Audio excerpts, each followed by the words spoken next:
Saya baca sorotan-sorotan sejarah pasal jerebu ni, tak pernah lagi yang saya tengok jerebu tu datang daripada Malaysia. Kalau orang, kita bolehlah kata tak boleh masuk. Tapi kalau dia dalam bentuk asap, dalam bentuk jerebu, macam mana kita nak kepung kan? Sistem penyidikan kita sebenarnya telah melahirkan masyarakat yang bersikap dualism. Alam sekitar lain, agama lain. Tetapi sampai bila kita nak membersihkan sisa orang ramai yang kekurangan civic ni secara voluntary? Mungkin sebab ahli pembakaran, tapi sebenarnya ialah cerita orang yang membakar. Assalamualaikum.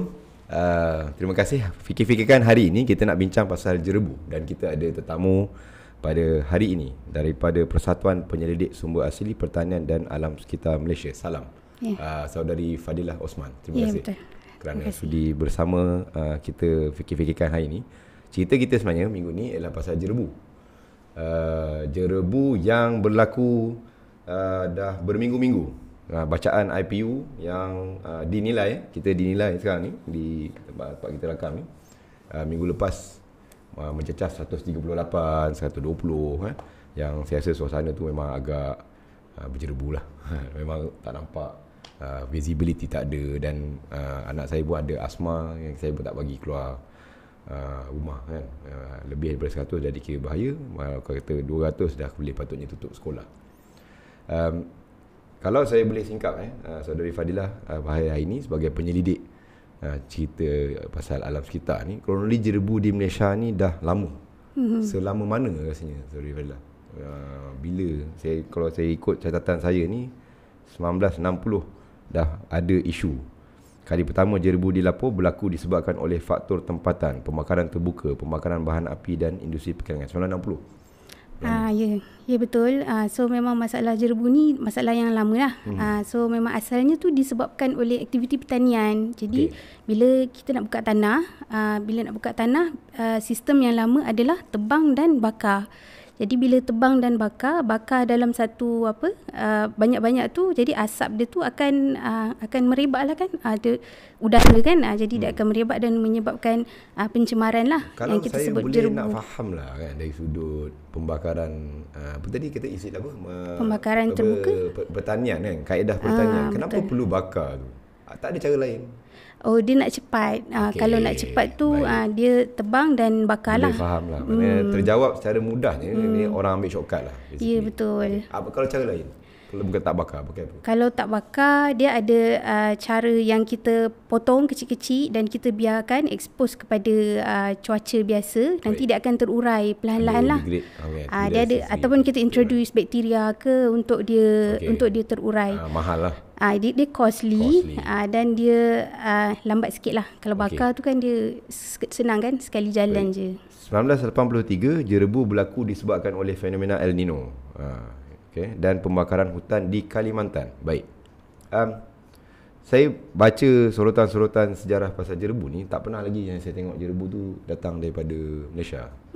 Kan? Ini isu-isu yang saya rasa tak tahulah sensitif ke tak sensitif kan, tapi kenapa kita tak ada masalah tu dan negara jiran suka pakai kaedah tu? Kaedah tebang dan bakar. I see.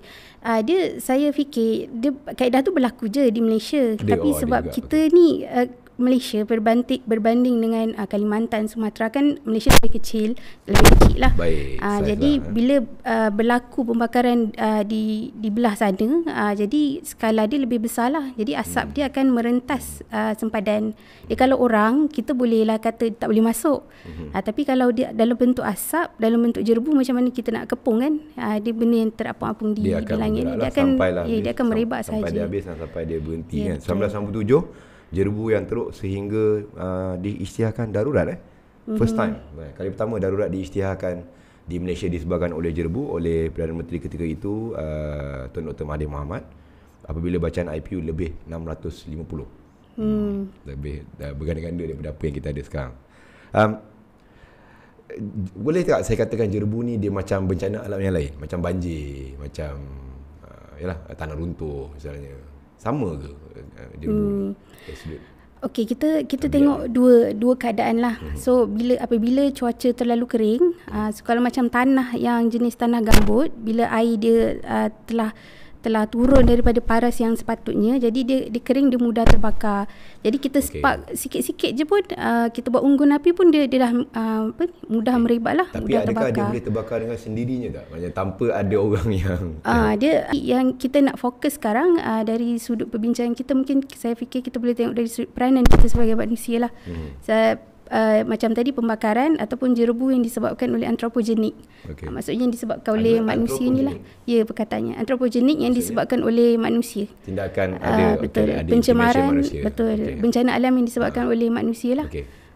Even bila kita sebut pasal banjir, orang kata banjir disebabkan oleh air hujan yang banyak kan. Tetapi bila kita menilai dari sudut teknikal, banjir air boleh disalurkan misalnya kan, tidak semestinya terus. Jadi ada banyak isu lain selain daripada tabiat semula jadi. Dan saya fikir juga jerebu ni kalau tidak ada pembakaran maka tidak adalah jerebu tu lah. Betul kan? Adakah jerebu disebabkan oleh bukan pembakaran ni? Macam natural cause? Ada? Dia biasanya mesti disebabkan oleh pembakaran lah. Dia ada partikelat yang berada di udara. Jadi bila ada pembakaran tu, jadi partikelat ni akan merebak, ikut udara je lah. Jadi saya nak saja berkongsi lah kan. Dalam Al-Quran Allah SWT ajar pada kita dalam surah Ar-Rum ayat 30, surah 30 ayat 41 telah timbul pelbagai kerosakan dan bala bencana di darat dan di laut dengan sebab apa yang telah dilakukan oleh tangan manusia.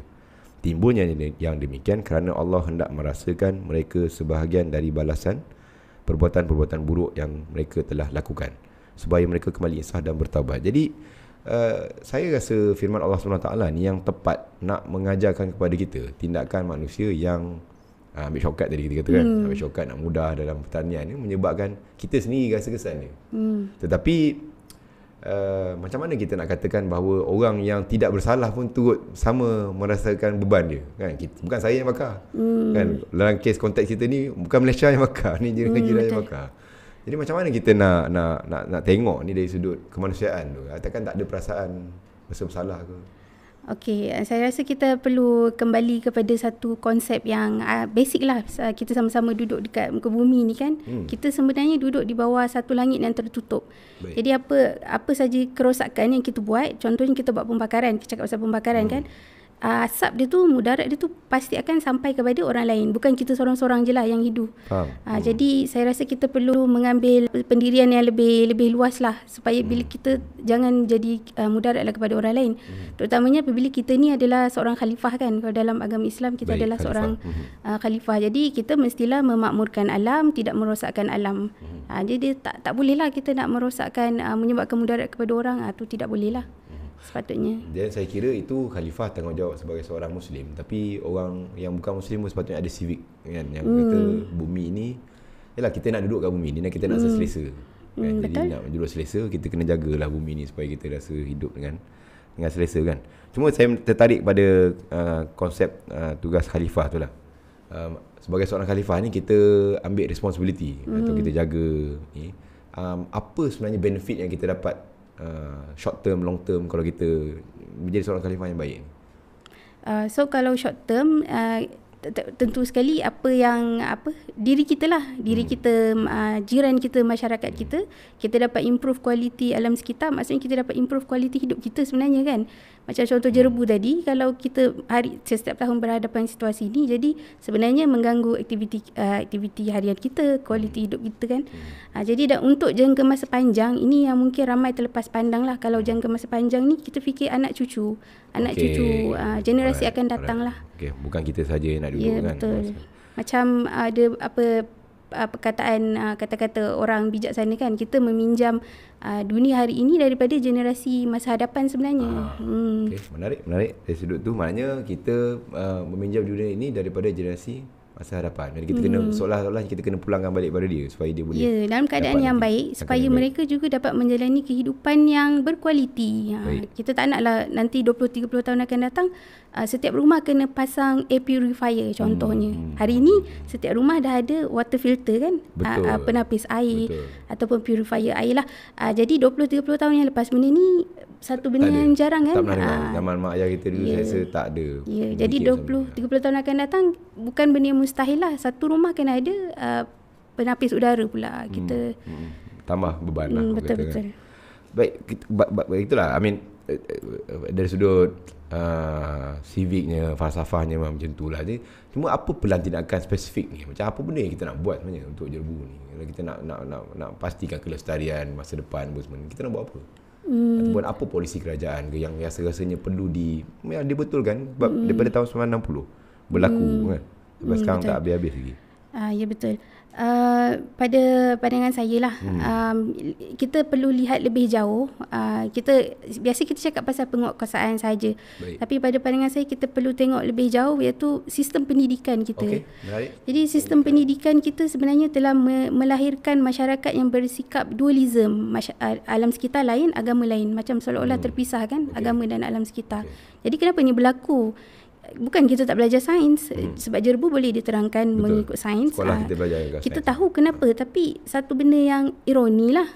Kenapa pengetahuan sains ni tidak diterjemahkan menjadi satu